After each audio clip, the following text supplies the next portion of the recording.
ఏమైంది అంజు అలా బొగ్గ రుద్దుకుంటున్నావు? కొంప తీసి దోమ కుట్టిందా? అలా అయితే నువ్వు కూడా ఆ దోమను ఎతికిపెట్టి కరిచే, సమానం అయిపోద్ది. అయ్యో అది కాదండి, పక్కింటి అనిత వాళ్ళ కొడుకున్నాడు కదా, ఆ బాబు నా బుగ్గ మీద ముద్దు పెట్టాడు. ఓహో, మరి నువ్వు కూడా తిరిగి ముద్దు పెట్టేశావా? పెడదామని అనుకున్నాను, కానీ ఆ లోపు వాడి స్కూల్ బస్ వచ్చిందని ఎక్కేసి వెళ్ళిపోయాడు. అదేంటది? అలా అయితే సమానత్వం పోద్ది కదా. అయితే ఇప్పుడు నన్నేం చేయమంటారు? వాళ్ళ ఇంట్లో ఒకరు మన ఇంట్లో ఒకరికి ముద్దు పెట్టారని మన ఇంట్లో ఒకరు వాళ్ళ ఇంట్లో ఒకరికి ముద్దు పెట్టాలంటారు, అంతే కదా? అబ్బా నాకంత ఓపిక లేదండి, కావాలంటే మీరే వెళ్ళి వాళ్ళ ఇంట్లో ఒకరికి ముద్దు పెట్టేసి రండి. అదేంటిది? అలా అయితే సమానత్వం పోద్ది కదా.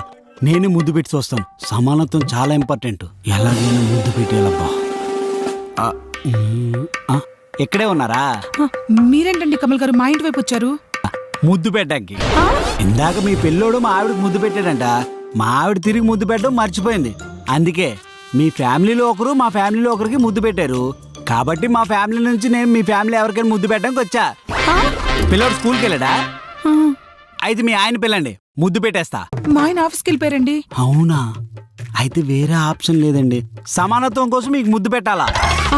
అనిత గారు, ఏమండి అనిత గారు, ఏమండి ఆగండి.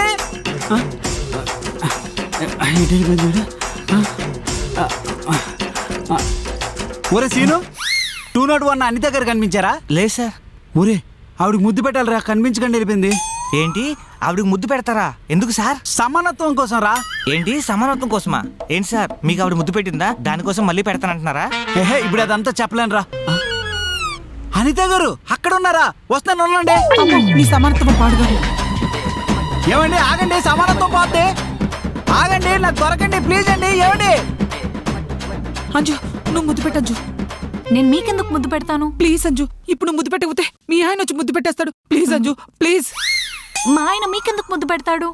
అమ్మో, ఇప్పుడు ఇదంతా నీకు ఎక్స్ప్లెయిన్ చేయలేను. ప్లీజ్ అంజు నాకు ముద్దు పెట్టు. ఇంకెప్పుడు మీ ఇంటి వైపు కూడా రాను ప్లీజ్. చివరికి నా ఇంటికే వచ్చావు అనిత. అనిత ఓ అనిత, నీకు పెండింగ్ ఉన్న ముద్దు పెట్టేస్తా. అనిత ఓ అనిత.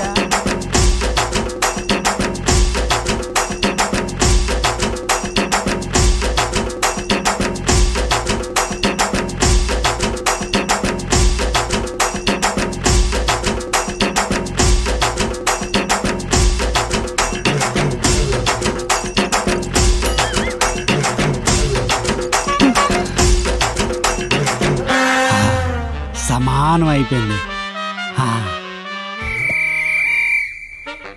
పంచదార లేకపోతే చప్పి టీ తాగుతాను. తాగటానికి నీళ్ళు లేకపోతే దాహంతో చచ్చిపోతాను. అంతే తప్ప మీ ఇంటి డోర్ మాత్రం చచ్చినా కొట్టను. వస్తాను. ఇప్పటికి బుద్ధొచ్చుంటుంది. ఇంకొకసారి పంచదార అది ఇది అని మా ఇంట్లో అడుగు పెట్టు, అప్పుడు చెప్తాను. నేను 12 నెలలు కష్టపడితే 12 లక్షలు సంపాదిస్తున్నా. అలా 30% గవర్నమెంట్కి ఇస్తున్నా అంటే సంవత్సరంలో 4 నెలలు నేను గవర్నమెంట్ కోసం పని చేస్తున్నా. అది నా బాధ.